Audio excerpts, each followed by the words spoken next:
आरंभ में सभी लोग वनों में रहते थे। मैं वानिकी वैज्ञानिक हूँ, मुझे बड़ा गर्व होता है कि जब मैं कहता हूँ कि सभ्यता का आरंभ नदी घाटियों में नहीं हुआ, सभ्यता का आरंभ वनों में हुआ। वनों में ही हम हंटर गैदरर थे, हम चीजों को वहीं से निकालते थे, वहीं से खाते थे, अपने में संपन्न थे।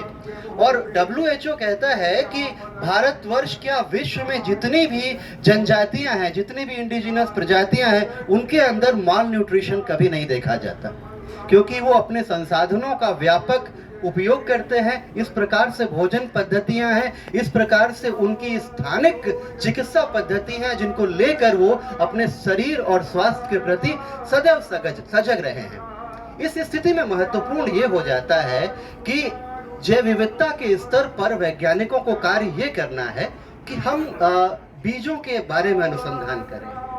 अब आवश्यकता है कि जितने भी हमारी जो मोटे अनाज हैं उनको उगाने की प्रवृत्तियां कैसी हैं, उनमें लाभ क्या होता है, उनकी अन्य प्रजातियां विकसित कैसी जाएं, इस दिशा में कार्य करने की बहुत अधिक आवश्यकता है, जिसमें काफी प्रयास हमारे जो कृषि वैज्ञानिक करते चले जा रहे हैं। और प्रचार प्रसार की स्थिति होगी कि अगर किसी भी उत्पाद को उगा लिया जाता है, खेत में उगा लिया जाता है, हम हर स्तर पर, भूमि के स्तर पर भूमि का डाइवर्सिफाइड यूज, मैक्सिमाइज यूज, अधिकतम इस्तेमाल करना चाहते हैं, तो उन स्थितियों को ध्यान में रखना होगा और प्रजातियों का एक सम्मिश्रण हमें लगाना होगा। इस सम्मिश्रण के तत्व में मैं कहना चाहूँगा कि हमने बड़ी विभीषिका देखी है अभी कोविड की, और जिसमें स्लिट पत्रिका ने शोध प्रकाशित किया कि अगर हम वनों का संदोहन इस प्रकार से करते रहे, जो विनाश करने वाला संदोहन है, जो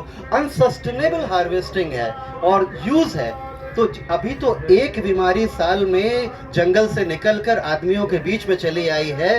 हर आने वाले समय में इसी प्रकार से फॉरेस्ट का या वानिकी का डिग्रेडेशन हुआ तो 4 से 5 नई बीमारियां प्रतिवर्ष आने की संभावना है। कितनी भयावह स्थिति है।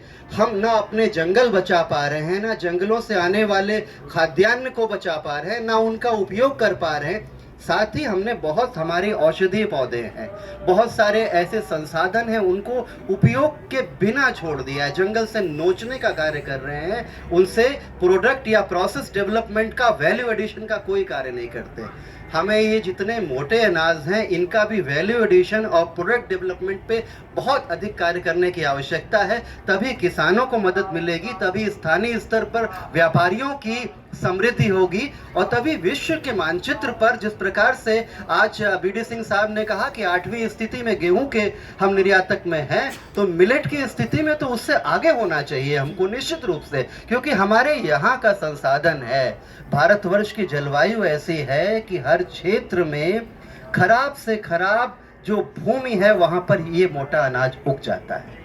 खराब से खराब भूमि का उपयोग करके सबसे समृद्ध, सबसे अच्छे प्रकार का भोज्य पदार्थ जो हमारे स्वास्थ्य में अभिवृद्धि करता है, उसको अगर उपचा ले जाते हैं तो कितना बड़ा लाभ देश का होने वाला है। मेरे वैज्ञानिक ये भी इस बात से इत्तेफाक रखेंगे कि केवल मोटे अनाज के साथ ही हम अगर ऑक्सीजन की या प्राणवायु की जो कमी हमने अभी देखी है, उसको दूर करने के लिए, विशेषकर उत्तर प्रदेश जैसे राज्य में जहाँ पर हम यहाँ विद्यमान है, ये कार्यक्रम कर रहे हैं, वहाँ पर वृक्षों की संख्या या हरित क्षेत्र को बढ़ाना भी हमारा बहुत आवश्यक कार्य हो जाता है, एक बड़ी जिम्मेदारी हो जाती है। और ऐसी परती भूमि पे, ऐसी खराब भूमि पे, बंजर भूमि पे मोटे अनाज के साथ वृक्ष अगर हम उगा लेते हैं, कृषि विज्ञान के, कृषि वानिकी के जो मॉडल्स डेवलप कर लेते हैं, तो एक बहुत अच्छी सफलता हमको मिल सकती है। और सबसे पहले तो मैं इतना आशान्वित हुआ यहाँ पर आकर कि मैंने देखा कि जो समूह है, ये समूह जो है स्वयं में बहुत डाइवर्स है। अगर हर एक व्यक्ति, अगर कहा जाए कि चिकित्सक क्यों मिलेट के बारे में बात कर रहा है, आज वानिकी वैज्ञानिक क्यों मिलेट्स के बारे में बात कर रहा है, या जो व्यक्ति यहाँ पर आए हुए हैं, उच्च शिक्षा से सर आए हुए हैं, उनके भी मस्तिष्क में या उनके भी उसमें ये बातों को आगे पहुँचना चाहिए। तो देश ने जो बीड़ा उठाया है, जिस प्रकार से मिलेट को हमें विश्व भर में स्थापित करना है, और उसको स्थापित करने की प्रक्रिया में भारतवर्ष की स्थापना करनी है विश्व के स्तर पर। और मैं बहुत गर्व के साथ यहाँ पर आकर आनंदित हुआ हूँ और मैं बहुत सुनना चाहूँगा हमारे चिकित्सक भाइयों से कि किस प्रकार से मिलेट के उपयोग से हम स्वास्थ्य की दिशा में आगे कदम बढ़ा सकते हैं, हमारा स्वास्थ्य कैसे सुधर सकता है। और इसी आशा के साथ एक बार पुनः डॉक्टर तोमर को बधाई देने के साथ मैं अपनी वाणी को विराम देता हूं और बार बार मैं आपके ऐसे मंचों पर आना चाहूँगा और अपनी बातों को आपके बीच में रखना चाहूँगा। बहुत तसल्ली से, बहुत शांति से, बहुत धैर्य से आपने मुझको सुना है। इसका मैं अधिकारी नहीं हूँ, फिर भी जो आपने प्रेम और स्नेह दिया है उसके लिए मैं दंडवत प्रणाम करता हूँ। बहुत बहुत धन्यवाद डॉक्टर संजय सिंह जी, आप वाणी के भी जादूगर हैं, आपने मंत्रमुग्ध कर दिया।